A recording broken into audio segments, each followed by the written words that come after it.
Bismillah, Assalamualaikum warahmatullahi wabarakatuh. Apa kabar? Perkenalkan, nama saya Muhammad Reza Ramdhani. Kali ini saya akan memperkenalkan media sederhana 3 dimensi.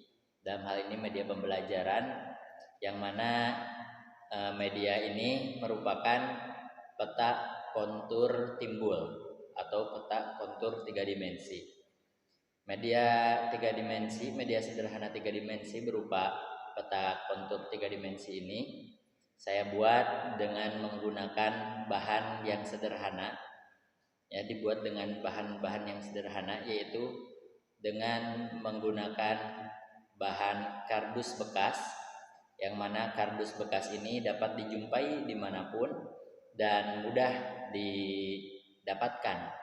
Kalaupun harus beli, maka belinya pun dengan harga yang relatif murah.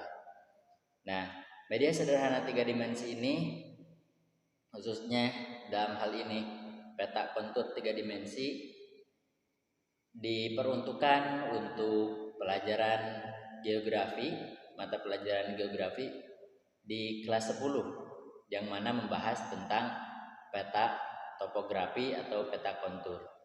Sebagaimana yang kita ketahui bahwasanya peta pada umumnya berbentuk 2 dimensi atau datar seperti ini. Dan bila dibandingkan, ini merupakan aplikasi dari peta 2 dimensi menjadi peta yang 3 dimensi. Seperti ini gambaran yang dihasilkan apabila peta kontur dijadikan peta 3 dimensi. Lalu apa saja manfaat atau kegunaan dari peta 3 dimensi ini? Yang pertama yaitu mudahnya peserta didik untuk memahami apa itu yang disebut dengan peta. Seperti halnya kita ketahui, pada umumnya peta berbentuk 2 dimensi dan hanya dengan simbol-simbol tertentu tergantung dari jenis petanya. Dalam hal ini peta kontur hanya diisi dengan garis-garis dan angka-angka seperti ini.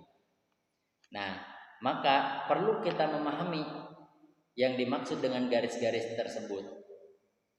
Bagi pengajar tentu harus memiliki bahasa yang baik untuk menyampaikan isi dari peta kontur tersebut. Contoh di sini yang saya ketahui terkait dengan peta kontur di sini adalah paling sederhananya adalah tentang garis-garis ini.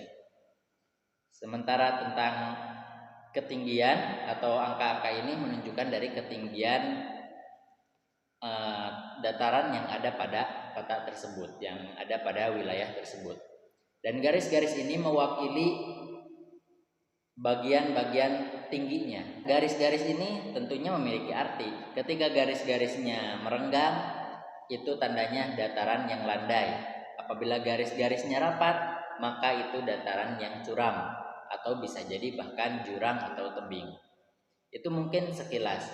Ketika peserta didik berusaha memahami peta kontur 2 dimensi, maka perlu sekali pemahaman yang luas dan perlu sekali penyampaian yang baik.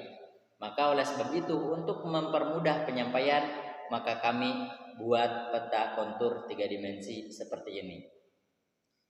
Ini merupakan gambaran dari peta yang ada di samping kanan saya dan diaplikasikan dalam bentuk 3 dimensi yang ada dalam di sebelah kiri saya.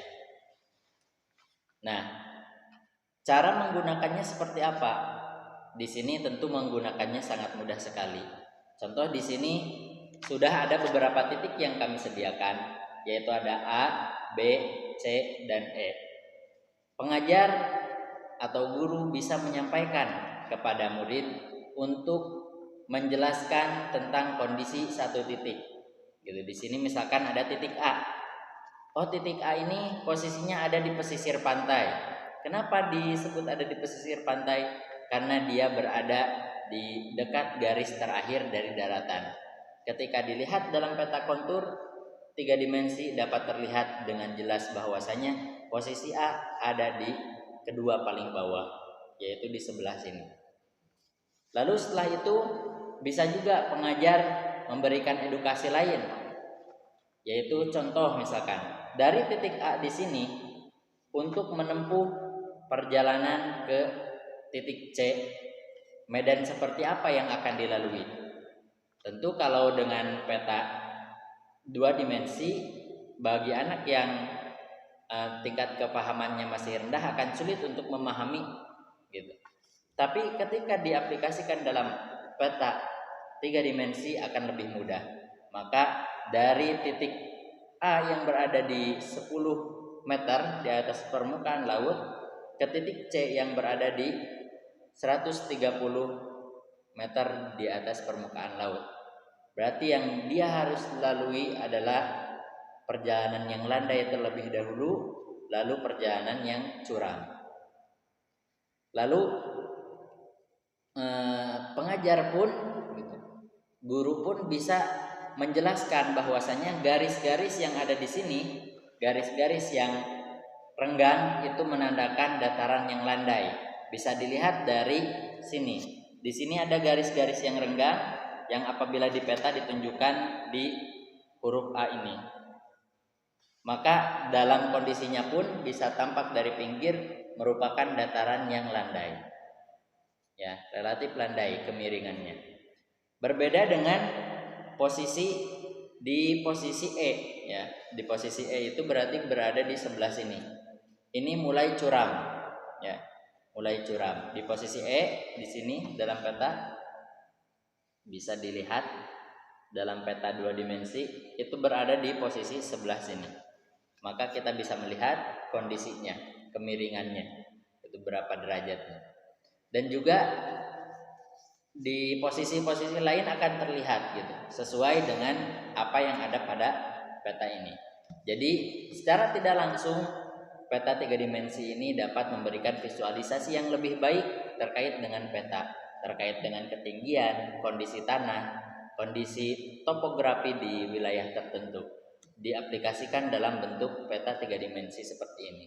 Selain itu juga pengajar atau guru dapat memberikan atau menambah objek-objek lain, seperti misalkan menambah tower gitu, atau menambahkan titik dengan menggunakan pin dan lebih mudah dimengerti kondisinya gitu.